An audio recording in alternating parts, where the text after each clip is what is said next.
अब नेक्स्ट हम बात समझते हैं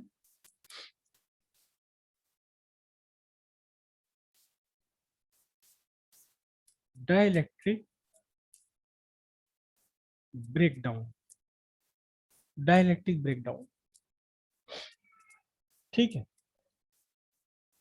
ये आपका चाहे कंस्टिट्यूएंट पार्टिकल आपका चाहे पोलर हो या नॉन पोलर हो। नॉन पोलर क्या है? नॉन पोलर ऐसा जिसमें centre of positive charge and the centre of negative charge is same, non polar. ये मैं नॉन पोलर बना रहा हूं, ठीक है। इस नॉन पोलर में क्या इफेक्ट पड़ता है? The centre of positive charge and the centre of negative charge is same. जहां पॉजिटिव चार्ज का सेंटर है वहीं पर नेगेटिव चार्ज का भी सेंटर है, जहां पॉजिटिव चार्ज का सेंटर है वहीं नेगेटिव चार्ज का भी सेंटर है, करेक्ट। अब और ये तो क्या है, ये आपका नॉन पोलर है। और जो पोलर है, पोलर को मैं बनाऊं इसी के साथ में, तो पोलर में पॉजिटिव चार्ज का सेंटर और नेगेटिव चार्ज का सेंटर डिफरेंट है, दोनों अलग अलग है, थोड़े से स्लाइटली डिसलोकेटेड है, कंसेंट्रिक नहीं है। कंसेंट्रिक नहीं है, कंसेंट्रिक नहीं है। यहाँ ये नेगेटिव चार्ज का सेंटर है ये, और ये पॉजिटिव चार्ज का सेंटर है, तो इसलिए इसका एक सिरा हल्का सा नेगेटिव है और दूसरा सिरा इसका पॉजिटिव वाले की तरफ को हल्का सा पॉजिटिव है। ये तो है in the absence of external field. ये नॉन पोलर के लिए है और ये किसके लिए है? ये पोलर के लिए। नॉन पोलर और एक ये पोलर के लिए। अब आपका क्या हिसाब बना देखो, अब क्या हिसाब बना कि आपने इसको इलेक्ट्रिक फील्ड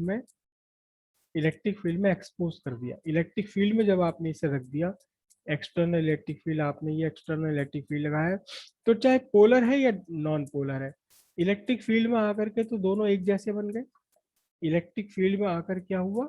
इलेक्ट्रिक फील्ड में आकर के दोनों ही एक जैसे हो गए हैं। अगर नॉन पोलर था तो इलेक्ट्रिक डाइपोल मोमेंट इंड्यूस हो गया, और अगर पोलर था तो ऑलरेडी था ही, वो अलाइंड हो गया। अगर नॉन पोलर था तो इंड्यूस हो गया इन the direction of electric field, और अगर पोलर था तो अलाइंड हो गया इन the direction of electric field. ये रहा कंडीशन। एक साइड नेगेटिव चार्ज और दूसरी साइड कैसा? Positive charge. और डाइपोल मोमेंट कहाँ है इसका, देखो ध्यान से। डाइपोल मोमेंट इसका खुद का अपना डाइपोल मोमेंट कहाँ है? डाइपोल मोमेंट होता है from negative charge to positive charge. This is the dipole moment and this one is electric field. दोनों एक ही डायरेक्शन में आ जाते हैं। डाइपोल मोमेंट अगर इंड्यूस हुआ है तो भी in the direction of electric field, और अगर डाइपोल ये अलाइंड हो गए, रोटेट कर गए हैं, तो भी in the direction of electric field. ये p vector, this p vector is parallel to what? It is parallel to e vector. p vector is parallel to e vector, ठीक है। अब क्या हुआ, ध्यान से समझना है इस बात को। आपने इलेक्ट्रिक फील्ड और स्ट्रॉन्ग कर दिया, और ज्यादा स्ट्रॉन्ग कर दिया आपने इलेक्ट्रिक फील्ड, ठीक है। देखो ये जो मैं डाइपोल, ये जो इलेक्ट्रॉन क्लाउड में बना रहा हूँ, ये इलेक्ट्रॉन क्लाउड में बना रहा हूँ आउटर मोस्ट इलेक्ट्रॉन के लिए, for outer most electron only. अंदर वाले इनर इलेक्ट्रॉन्स पर स्क्रीनिंग इफेक्ट होता है, उसके इलेक्ट्रॉन क्लाउड को मैंने नहीं बनाया। This electron cloud is for outer most electron only, जो सबसे आखिर का लास्ट का इलेक्ट्रॉन है, चाहे वो मॉलिक्यूलर स्ट्रक्चर हो या एटॉमिक स्ट्रक्चर हो। आप सब जानते हैं ऑर्बिटल होते हैं, ऑर्बिट एटम है तो एटॉमिक ऑर्बिटल्स, और अगर मॉलिक्यूल है तो आप मॉलिक्यूलर ऑर्बिटल थ्योरी के हिसाब से ऑर्बिटल्स बना लेते हैं। तो मैं सबसे आउटर मोस्ट ऑर्बिटल की बात कर रहा हूँ, मैं तो ये आउटर मोस्ट ऑर्बिटल बताया। अंदर के जो ऑर्बिटल्स होंगे वो स्क्रीनिंग इफेक्ट से अनअफेक्टेड बने रहते हैं। केमिस्ट्री की बात है, बहरहाल मैं केमिस्ट्री तो पढ़ा नहीं रहा आपको। तो अब ये क्या हुआ कि निगेटिव चार्ज थोड़ा सा खिसक गया या अलाइंड हो गया, अब आपने अपना जो इलेक्ट्रिक फील्ड था ये और स्ट्रॉन्ग कर दिया, ये और स्ट्रॉन्ग कर दिया, और स्ट्रॉन्ग। देखिए मैं बना रहा हूँ ये इलेक्ट्रिक फील्ड लाइंस, और थोड़ी पास पास बनाऊंगा। ये इलेक्ट्रिक फील्ड लाइंस थोड़ी सी पास पास बना दी हमने। इलेक्ट्रिक फील्ड लाइंस पास पास बना दी हमने, ठीक है। ये पॉजिटिव चार्ज हो गया जी। और निगेटिव चार्ज पर क्या हुआ, दोनों पर ही फोर्स थोड़ा बढ़ गया, लेकिन निगेटिव चार्ज का जो इलेक्ट्रॉन क्लाउड है ये फ्री है, थोड़ा सा तो फ्री है, ये थोड़ा और ज्यादा खिसक गया, ये थोड़ा सा और ज्यादा खिसक गया।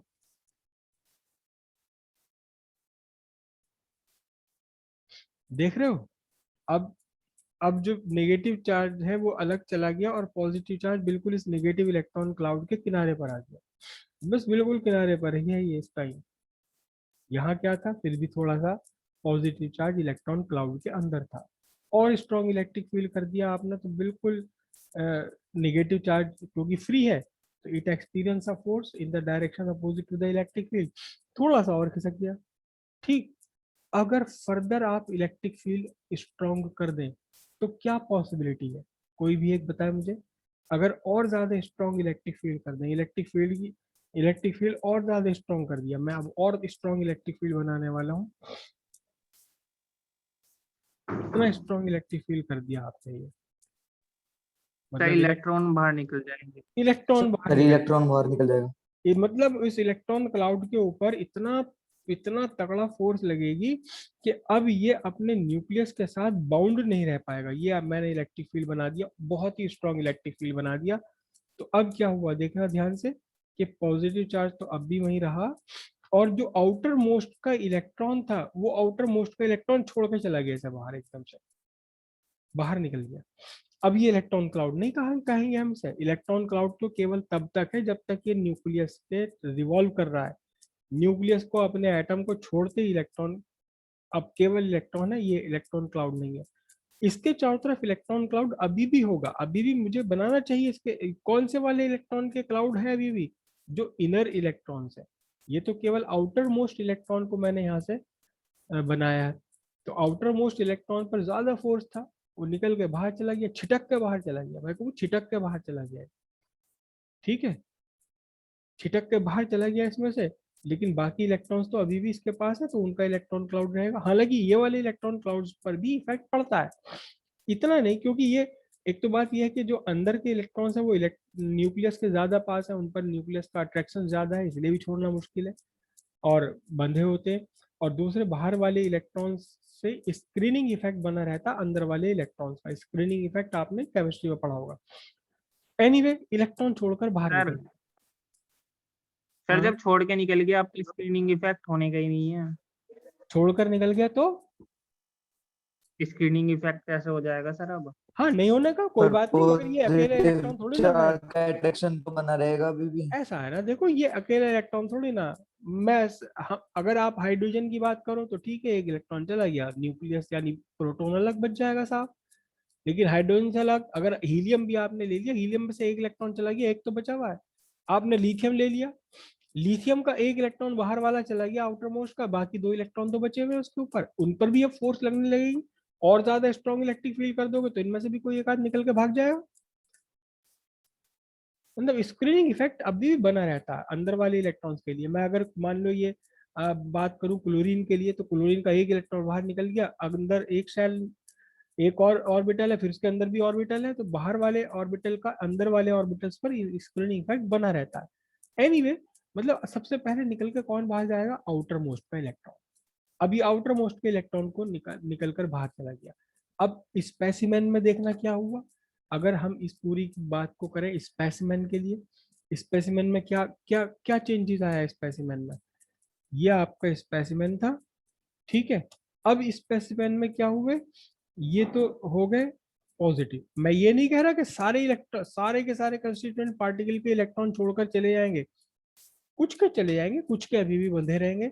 और साथ ही साथ क्या हो गए, साथ ही साथ आपके पास यहाँ क्या मिल गए, ये आपको यहाँ ये इलेक्ट्रॉन्स हो गए, जो कि अब अपने एटम या मॉलिक्यूल से बंधे हुए नहीं है।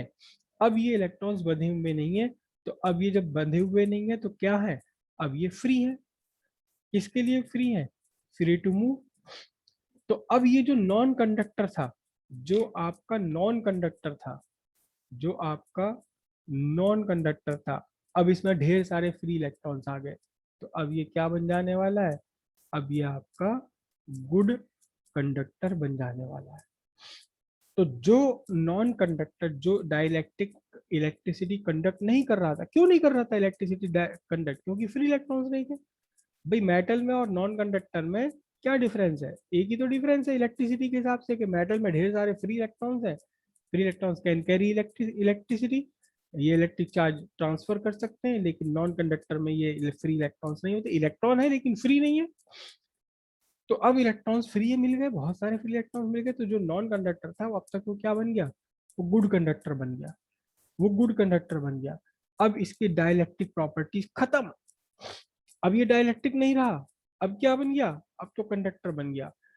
तो जिस कंडीशन में ये हो जाए, इस फिनोमिनन का होना, मतलब जो नॉन कंडक्टर है, नॉन कंडक्टर का कंडक्टर बन जाना। कंडक्टर मैं लिखूंगा, सिर्फ गुड कंडक्टर तो नहीं, डिपेंड करता है कि कितने इलेक्ट्रॉन्स फ्री हुए हैं, उसी के ऊपर इसकी कंडक्टिविटी डिपेंड करेगी। नॉन कंडक्टर से कंडक्टर बन गया, बस इसे ही हमको कहते हैं क्या? Dielectric breakdown. इसे हम कहते हैं डाइलेक्ट्रिक ब्रेकडाउन। हम कहेंगे कि इस डाइलेक्ट्रिक का, इस डाइलेक्ट्रिक मटेरियल का इलेक्ट्रिक ब्रेकडाउन हो गया। वर्ड पूरा हमें बोलना चाहिए, इलेक्ट्रिक ब्रेकडाउन। इस डाइलेक्ट्रिक मीडियम का, डाइलेक्ट्रिक स्पेसिमेन का, डाइलेक्ट्रिक मटेरियल का इलेक्ट्रिक ब्रेकडाउन हो गया। क्या हो गया? इलेक्ट्रिक ब्रेकडाउन हो गया। बात समझ आई यहाँ तक की? इलेक्ट्रिक ब्रेकडाउन होने का मतलब ये है कि अब इस कंडक्टर, इस मटेरियल के अंदर फ्री इलेक्ट्रॉन्स अवेलेबल हो गए। अब ये नॉन कंडक्टर से कंडक्टर कंडीशंस में आ गया। अब ये डाइलेक्ट्रिक रहा ही नहीं, डाइलेक्ट्रिक रहा ही नहीं, इसकी डाइलेक्ट्रिक प्रॉपर्टीज ब्रेक हो गई। अब हम इस फिनोमेनन को बोलते हैं क्या? Dielectric breakdown. ठीक है, क्लियर है? जिस इलेक्ट्रिक फील्ड स्ट्रेंथ पर ये फिनोमेनन हो जाए, एक्सटर्नल फील्ड की वो इलेक्ट्रिक फील्ड स्ट्रेंथ जो डाइलेक्ट्रिक ब्रेकडाउन कर दे। समझ रहे हो? ये हल्का सा इलेक्ट्रिक फील्ड लगाया था, नहीं हुआ डाइलेक्ट्रिक ब्रेकडाउन, और स्ट्रॉन्ग इलेक्ट्रिक फील्ड लगाया, नहीं हुआ ब्रेकडाउन, बहुत स्ट्रॉन्ग इलेक्ट्रिक फील्ड लगाया, इलेक्ट्रिक ब्रेकडाउन हो गया। समझ रहे हो? तो जी इलेक्ट्रिक फील्ड की वो वैल्यू जो इलेक्ट्रिक ब्रेकडाउन कर दे, इसे हम डाइलेक्ट्रिक स्ट्रेंथ बोलते हैं। क्या बोलते हैं इसे? Dielectric strength.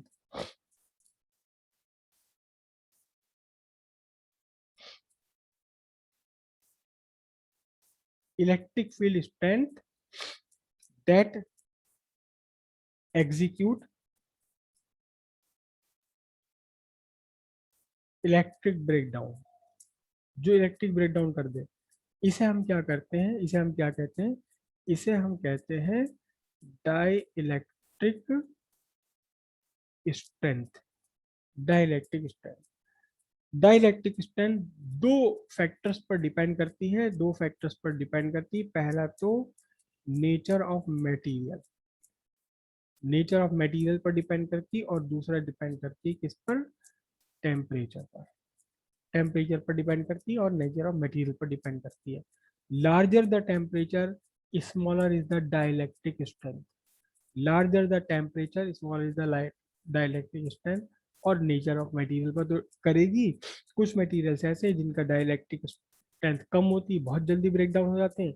कुछ मटेरियल्स ऐसे हैं जिनकी डाइलेक्ट्रिक स्ट्रेंथ काफी बड़ी है, वो ऊंचे वोल्ट पर जा करके हो पाएंगे। जैसे कि हम बात करें एयर की, एयर, एयर के लिए ये डाइलेक्ट्रिक स्ट्रेंथ है 3 किलो वोल्ट पर मिलीमीटर। 3 किलो वोल्ट पर millimetre approximately, not exactly, approximately. ये डिपेंड करता है कि टेम्परेचर कितना है एयर का, और मॉइस्चर कितनी है इसमें, पर मिलीमीटर। 3 किलो वोल्ट पर मिलीमीटर इलेक्ट्रिक फील्ड की यूनिट होती है, वोल्ट पर मीटर। या इसको अगर आप कहो तो ये बनेगा 3 × 10⁶ वोल्ट पर मीटर। यानी एयर पर अगर आपने ये फील्ड लगा दिया 3 किलो वोल्ट पर मिलीमीटर का आपने इलेक्ट्रिक फील्ड लगा दिया, तो एयर जो है कंडक्टर बन जाएगी, एयर कंडक्टर बन जाएगी। मतलब यह है कि दो तार हैं आपके, और दो तार आपके एग्जैक्टली एक दूसरे से 1 मिलीमीटर गैप पर रखे हुए हैं। 1 मिलीमीटर गैप पर है, दो तार हैं आपके, दो बिजली के दो तार, ये दोनों तार 1 मिलीमीटर के गैप पर आपके रखे हुए हैं। कितने पर रखे हुए हैं? 1 मिलीमीटर के गैप पर आपके रखे हुए हैं। और आपने इनको जो दोनों तारों को जोड़ दिया किसी बैटरी से या सोर्स से। कितने सोर्स से? जो 3000 वोल्ट दे सके। तो यहाँ इसके बीच में, इन दोनों तारों के बीच में तुरंत क्या होगा? स्पार्क बन जाएगा, स्पार्क बन जाएगा, और ये यहाँ से इलेक्ट्रिसिटी कंडक्ट होनी शुरू हो जाएगी। भले ही गैप इसके अंदर बना हुआ, स्पार्क दिखाई देगा, चमक दिखाई देगी, और इलेक्ट्रिसिटी कंडक्ट होनी शुरू हो जाएगी। और यही फिनोमिनन होता है, यही फिनोमिनन होता है आसमान से जमीन पर बिजली गिरने का। आसमान से जमीन पर बिजली गिरने का कैसे? कि ये आपका अर्थ सरफेस है, ये अर्थ सरफेस है ये, और ऊपर क्लाउड, ऊपर क्लाउड, ये क्लाउड है। सपोज निगेटिवली चार्ज क्लाउड है, ठीक है। तो क्या हुआ? इस निगेटिव चार्ज के, इस निगेटिव चार्ज के इन्फ्लुएंस से, इंडक्शन से, इसके नीचे की अर्थ जो है वो क्या हो गई? इसके नीचे की अर्थ जो है वो पॉजिटिवली चार्ज हो गई, इंडक्शन हो गया। अब निगेटिव चार्ज और पॉजिटिव चार्ज, निगेटिव चार्ज और positive charge, negative charge positive charge, तो पॉजिटिव से निगेटिव की तरफ को क्या स्टैब्लिश हो गया? एक इलेक्ट्रिक फील्ड स्टैब्लिश हो गया। ये इलेक्ट्रिक फील्ड आपका स्टैब्लिश हो गया कहाँ? अर्थ से क्लाउड की तरफ को। अब बीच में क्या है? बीच में है एयर, बारिश का मौसम है, एयर के साथ मॉइस्चर है। मॉइस्चर का मतलब वाटर, वाटर तो पहली डाइलेक्ट्रिक है। वाटर का तो हर एक मॉलिक्यूल, वाटर का जो है, वाटर तो एक पोलर डाइलेक्ट्रिक है, उसका तो हर मॉलिक्यूल पहले ही से ही अपने आप में इलेक्ट्रॉन, क्लाउड और ये पॉजिटिव चार्ज अलग अलग हो चुके हैं। क्या हुआ? अगर बाय द वे ये इलेक्ट्रिक फील्ड, अगर बाय द वे ये इलेक्ट्रिक फील्ड 3 किलोवोल्ट पर एमएम से ज्यादा स्ट्रांग हो गया, तो इसके बीच में जितने भी एयर के पार्टिकल, एयर के मॉलिक्यूल हैं, उसमें से क्या होगा? इलेक्ट्रॉन्स फ्री हो जाएंगे, इलेक्ट्रॉन्स फ्री हो जाएंगे। इलेक्ट्रॉन्स जब फ्री हो जाएंगे तो ये भागेंगे कहाँ? अर्थ की तरफ को भागेंगे, नीचे की तरफ भागेंगे इलेक्ट्रॉन्स। और जो पॉजिटिव आयंस है, वो पॉजिटिव आयंस है, ये बने, ये क्या भागे? ये आपके भागे कहाँ? क्लाउड की तरफ को भागे। और जब चार्ज का मोशन हो गया, चार्ज चलने लगा, क्लाउड और अर्थ के बीच में चार्ज चलने लगा, चार्ज कैरियर्स चलने लगे, इलेक्ट्रॉन और पॉजिटिव आयंस, तो क्या हो गई? इलेक्ट्रिसिटी कंडक्ट हो गई। हालांकि ऐसा नहीं होता, ये एक कोई लाइन ही बनती कहीं पर, कहीं पर एक लाइन बनती है जिस लाइन पर ये सारा काम हो जाए, और वही आपको जो दिखाई देती है वो क्या क्या दिखाई देती है? वो लाइन ऐसे दी। और ध्यान से देखना, इस बार जब भी कभी बिजली कड़केगी, वो जमीन की तरफ ऐसे बढ़ती चली जाती है, जमीन की तरफ ऐसे बढ़ती चली जाती है। ऊपर एक जगह से स्टार्ट होगी, और जो अर्थ की सरफेस है, क्यों? क्योंकि यहाँ पर जहां जहां भी इन्हें पॉजिटिव चार्ज दिखाई दे रहा, वहीं को इलेक्ट्रॉन ज्यादा मूव करना शुरू कर देंगे, तो नीचे की तरफ आगे क्या होती है? नीचे की तरफ आगे बढ़ती, फैलती चली जाती झाड़ू की तरह से। ऊपर से एक स्ट्रीक चलेगी, एक लाइन चलेगी, एक स्ट्रीक, और नीचे आकर वो कई सारी स्ट्रीक्स में डेवलप हो जाएगी। इस तरह से निगेटिव चार्ज हमारी अर्थ में पहुंच जाता है। और ये जो पॉजिटिव आयंस हैं, ये क्लाउड पर पहुंचे तो एक्चुअली अर्थ पे भी बिजली गिरती है और क्लाउड पे भी बिजली गिरती है, मगर क्लाउड पे कोई किसी के मकान थोड़ी ना है जो गड़बड़ होगी, वहां गिरती रहे, कोई बात नहीं। ये क्लाउड न्यूट्रल हो गया, न्यूट्रल हो गया, फिर आगे चलेगा हवा की फ्रिक्शन से, फिर चार्ज हो जाएगा, फिर ऐसी कंडीशन बनेगी। अक्सर ये कंडीशन कम बन पाती है, ये अर्थ की सरफेस के साथ ये कंडीशन कम बन पाती है, लेकिन ज्यादातर कंडीशन क्या बनती है? ज्यादातर कंडीशन बनती है क्लाउड और क्लाउड के बीच में। एक क्लाउड है, ये निगेटिवली चार्ज हो गया, दूसरा क्लाउड है इसके आसपास, ये पॉजिटिवली चार्ज हो गया। तो इनके बीच की एयर का क्या हुआ, ब्रेकडाउन। इनकी बीच की एयर का ब्रेकडाउन हुआ तो बिजली एक क्लाउड से दूसरे क्लाउड में कंडक्ट कर जाती है। जो इलेक्ट्रिसिटी, जो चार्ज पार्टिकल से एक क्लाउड से दूसरे क्लाउड में, पॉजिटिव निगेटिव में जाएगा, निगेटिव से इलेक्ट्रॉन क्लाउड में जाएंगे, तो फिर क्लाउड्स के बीच में ये स्पार्क, ये एक्चुअली क्या है, एक स्पार्क है, स्पार्क प्रोड्यूस हो जाता है और वही हमें आसमान में चमकती हुई कड़कती हुई बिजली दिखाई देती है। लेकिन जब कभी ये कंडीशन बनती है क्लाउड और अर्थ के बीच में, तो फिर क्लाउड से अर्थ की तरफ को बिजली गिर जाती है, जिसे हम कहते हैं बिजली गिरना। ठीक है। अब पहले वाली बात कि अगर बारिश हो रही है, बिजली कड़क रही है और आप रास्ते में, सुनसान रास्ते में, आसपास कोई शेल्टर नहीं है, तो आपको क्या करना है, आपको कोई ढूंढना है, कोई ऊंचा सा पेड़, और इस पेड़ के ऊपर जाके खड़े हो जाना, पेड़ के नीचे जाके खड़े हो जाना। क्या होगा, मर जाएंगे। क्यों भाई, पेड़ तो और नजदीक हो गया, भले ही इसकी 2-3 मीटर 10 मीटर की हाइट है, लेकिन ये तो और ज्यादा नजदीक हो गया। किसके किसके नजदीक हो गया, क्लाउड के। भाई इलेक्ट्रिक फील्ड कितना है, dv/dr। तो पोटेंशियल, अर्थ का पोटेंशियल जीरो माना जाता है हमेशा, भले इसका पॉजिटिव वाले कुछ भी, इसका निगेटिव पोटेंशियल है। तो डीवी तो इन दोनों पॉइंट्स के लिए भी, इन दोनों पॉइंट्स के लिए भी सेम है, लेकिन अर्थ और क्लाउड के लिए डी आर की वैल्यू ज्यादा है, अर्थ और इस पेड़ की चोटी के लिए डी आर की वैल्यू कम है। तो यहाँ तो इलेक्ट्रिक फील्ड और ज्यादा स्ट्रांग हो गया। प्रोबेबिलिटी कहाँ है, प्रोबेबिलिटी तो पेड़ पर ही गिरने की है, क्योंकि वो अर्थ के पास हो गया, डीआर की वैल्यू कम हो गई। इलेक्ट्रिक फील्ड, पेड़ और क्लाउड के बीच का इलेक्ट्रिक फील्ड ज्यादा स्ट्रॉन्गर है एज कंपेयर टू क्लाउड और अर्थ के बीच का इलेक्ट्रिक फील्ड। तो फिर यहीं पर इलेक्ट्रिक ब्रेकडाउन होने के चांसेस ज्यादा है, यहीं पर ज्यादा है। तो बिजली कहाँ गिरेगी, ऊंचे पेड़ पर गिरेगी।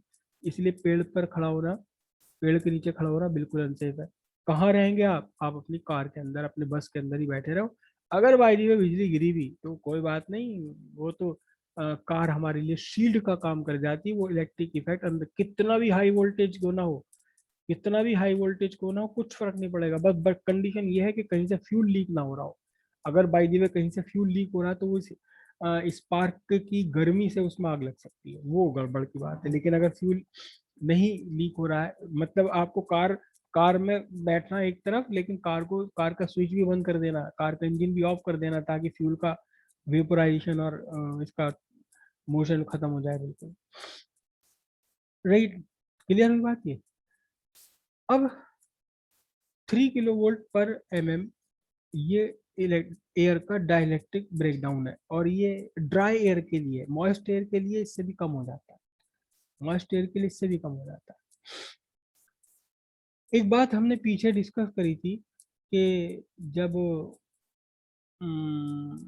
हम किसी, अब इसे रगड़ते हैं, इसे मैं बालों पर रगड़ दूं अपने, या कंघे को बालों पर रगड़ दूं, या जब हम अपनी शर्ट उतारते हैं, या स्पेशली जाड़ों के महीने में जब स्वेटर उतारते हैं, तो चिड़चिड़ चिड़चिड़ आवाज होती है। और मैंने आपको कहा भी था कि वो फोल्डिंग बेड पर करके देखना, ये फोल्डिंग बेड की पट्टियां हैं प्लास्टिक की, इसके ऊपर एक तौलिया रगड़ दो, और फिर अपने हाथ यहाँ लेकर आओगे तो आपके हाथ से चिंगारियां निकलती हुई दिखाई देंगी। कई हजार वोल्ट डेवलप हो चुके हैं। आप ध्यान से देखना कि चिंगारी ऐसा नहीं कि 1 mm, कम से कम आपकी आपके इसके बीच की डिस्टेंस जो है ना, कम 1-1.5 सेंटीमीटर तक भी, 1-1.5 सेंटीमीटर पर भी क्या होगा, स्पार्क निकल आएगा। यानी 1.5 सेंटीमीटर दूर है जब आपकी फिंगर 15 mm की डिस्टेंस पर है, तब भी ये कंडीशन बन रही है, तब भी ये कंडीशन बन रही है 15 mm की डिस्टेंस पर। तो कितने वोल्टेज डेवलप हो जाएंगे, देखना जरा। E is equal to dv/dr, कितना है, 3000 V/mm, dv, और dr कितना आपका 15 mm। देखना जरा इसे मल्टीप्लाई करके, dv कितना होगा, 15 या 45,000 वोल्ट। आपके और अर्थ के बीच में, आपके और इसके जो बेड है इसके बीच में 45,000 वोल्ट का पोटेंशियल डिफरेंस क्रिएट है। तभी तो वो स्पार्क इतनी दूर से बन जाता है, तभी तो वो चिड़चिड़ चिड़चिड़ आपको सुनाई देती है। अगर 1 सेंटीमीटर दूर भी है तो भी देखो 30,000 वोल्ट का पोटेंशियल दिखा है। लेकिन क्योंकि अमाउंट ऑफ चार्ज बहुत कम होता है, अमाउंट ऑफ चार्ज बहुत कम होता है, तो हमें झटका नहीं लगता उससे। अमाउंट ऑफ चार्ज बहुत कम है, जल्दी हाई वोल्टेज है, लेकिन खत्म हो गया, डिस्चार्ज हो गया, झटका लगा ही नहीं हमें कुछ भी। हल्का सा झटका लगता है अगर आप ध्यान दें तो। क्लियर हुई इतनी बात? ये बन जाएगा। नहीं नहीं नहीं नहीं नहीं, ये जो कंडीशन है, ये जो कंडीशन है कि ये कंडक्टर बन गया, नॉन कंडक्टर से कंडक्टर बन गया, ये तो केवल तब तक है जब तक कि आपका इलेक्ट्रिक फील्ड ने इसको बना रखा है।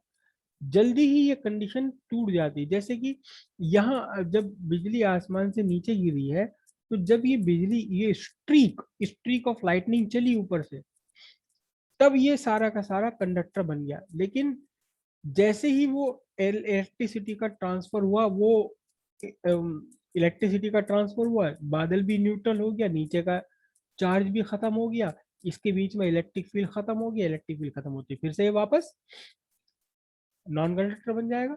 जितने भी इलेक्ट्रॉन फ्री हुए थे वो सारे अपने अपने मॉलिक्यूल्स में चले जाएंगे, या उनका कुछ भी होता रहे, लेकिन वापस फिर ये क्या बनेगा, फिर ये वापस नॉन कंडक्टर ही बन जाएगा, नॉन कंडक्टर ही बन जाएगा। ये कंडक्टर तो केवल तब तक बनेगा जब तक कि इसको इलेक्ट्रिक फील्ड मिल रहा है, कोई इलेक्ट्रिक फील्ड इसके इलेक्ट्रॉन्स को यहाँ से बाहर निकाल रहा है। अगर इलेक्ट्रिक फील्ड हट गया यहाँ से, आपने इलेक्ट्रिक फील्ड खत्म कर दिया, इसकी कंडक्टिविटी भी खत्म हो जाएगी।